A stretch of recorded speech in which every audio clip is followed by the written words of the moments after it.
कर्म का फल। बहुत पहले एक गांव में एक मनुष्य रहता था। उसकी पत्नी मर गई थी।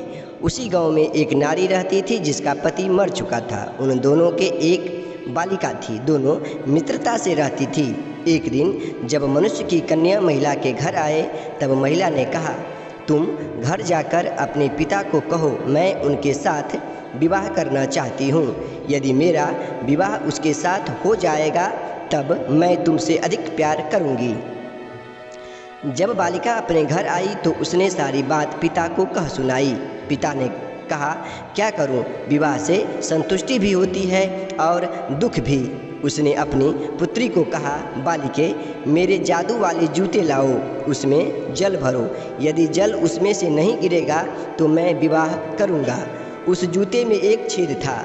डालते ही सारा जल नीचे गिर गया। शीघ्र ही शुभ बेला में उनका विवाह हो गया। पहले तो नारी ने उस बालिका का आदर किया, किंतु बाद में उसे बहुत दुख देने लगी तथा अपनी पुत्री का पोषण अच्छी तरह से करने लगी। फिर भी दिनों दिन उनकी कन्या कुरूप एवं कमज़ोर होती जा रही थी। एक बार सर्दी में जब बर्फ़ गिर रही थी तब उसने उसे कागज़ का चोंगा देकर कन्या को बोला, जंगल में जाकर बेर ले आओ। कन्या ने कहा, इस भयंकर सर्दी में बेर कहाँ मिलेंगे। उसे फटकारती हुई सौतेली माँ कहने लगी, जब तक तुम नहीं आओगी तब तक इस घर के दरवाजे तेरे लिए बंद रहेंगे। रोती हुई बालिका वन की ओर चल पड़ी। वन में घूमते हुए उसने एक झोपड़ी देखी। वहाँ 3 बौने सिगरी ताप रहे थे। जब वहाँ बैठकर वह कन्या भोजन करने लगी तब सफ़ेद मूँछों वाले बौने ने कहा, हमारे लिए भी कुछ भोजन दो।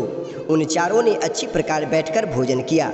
सफ़ेद मूँछों वाले बौने ने कहा, तुम इस भयंकर शीत में कैसे आई। उसने सारा वृत्तांत सुनाया। उन्होंने कहा, तुम झाड़ू लेकर झोपड़ी को साफ करो, तुम्हारे लिए बेर हम लाएंगे। बालिका की विनम्रता एवं परिश्रमशीलता को देखकर बौने ने उसे वरदान दिए। एक ने कहा, यह कन्या दिन प्रतिदिन सुंदर हो। दूसरे ने कहा, जब यह बोलेगी तब इसके मुंह से सोने के टुकड़े गिरेंगे। तीसरे ने कहा, यह कन्या किसी राजकुमार की महारानी बनेगी। बेर के फल लेकर वह घर पहुंची। बेर के फल देखकर माता चकित हो गई। जब बालिका बोलने लगी तब वहाँ सोने के टुकड़ों का ढेर लग गया। लड़की की इस अमानुष शक्ति को देखकर सौतेली माँ सोने के टुकड़े लेकर चुप हो गई। यह सुनकर सौतेली माँ की पुत्री ने कहा, मैं भी वन में जाकर बेर के फल लाऊंगी। वन में घूमती हुई वह भी वहाँ पहुँची जहाँ बौने रहते थे। वह इच्छा अनुसार झोपड़ी में जाकर मक्खन खाने लगी। सफ़ेद मूँछों वाले बौने ने उससे मक्खन मांगा। उसने कहा, मेरे पास मक्खन नहीं है। उन्होंने कहा, झाड़ू लेकर झोपड़ी को साफ करो। लड़की बोली, क्या मैं तुम्हारी नौकर हूँ। ऐसा बोलकर बेर लेने के लिए वन में घूमने लगी। उन तीनों ने उसे श्राप दिया। एक बौने ने कहा, यह दिन प्रतिदिन कुरूप होती जाएगी। दूसरी बौने ने कहा, जब यह बोलेगी तो इसके मुँह से मेढक निकलेंगे। तीसरे ने कहा, यह दुखित होकर मरेगी। कहीं भी उसे बेर नहीं मिली और वह घर पहुंची। जब वह बोलने लगी तब उसके मुंह से मेढक निकले। पुत्री की स्थिति देखकर माता बहुत दुखी हुई। एक दिन सौतेली माँ ने पुत्री से कहा, इस जाल को लेकर बर्फ में गाड़ दो। वह वैसा ही करने लगी। उसी मार्ग में एक राजा जा रहा था। सुंदर बालिका को देखकर उसने कहा, सुंदरी बालिके, क्या तू मेरे साथ विवाह करेगी। बालिका ने कहा, यह मेरा महान सौभाग्य होगा। राजा बालिका को राजमहल में ले आया और उन दोनों का विवाह हो गया। 1 वर्ष बाद उसने एक पुत्री को जन्म दिया।